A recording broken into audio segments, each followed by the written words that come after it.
न कंचित शाश्वतम म्हणजेच nothing is permanent अशी एक इंग्लिशमध्ये आणि संस्कृतमध्ये फ्रेज आहे.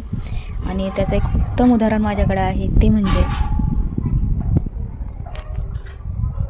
ही 2 माशांची पिल्लं. एप्रिल महिन्यामध्ये माझ्याकडे 30 मासे होते. एक साधारण 20-25 पिल्लं होते आणि काहीतरी मोठे मासे होते भरपूर. 35चा आकडा पार झाला होता. आणि आज जुलै महिना आहे आणि माझ्याकडे शेवटचे हे 2 राहिले, जे मरतील पुढच्या एक 8-10 दिवसात. तेही मरून जातील कारण त्यांच्या फॅमिलीतलं कोणी उरलेलं नाही आणि ते एका छोट्याशा डब्यात राहत आहे, त्याच्यामुळे तेही मरतील. त्यांना बेबी वातावरण सहन होत नाही आहे. मुद्दा असा, नथिंग इज परमनंट. तुमच्या आयुष्यात तुमचं दुःख, तुमचा आनंद आणि तुमचं जे काही असेल, इवन तुमच्या आयुष्यातले लोक, हे सुद्धा तुमच्या आयुष्यात परमनंट नाही. येतात जातात, येत राहतील जात राहतील.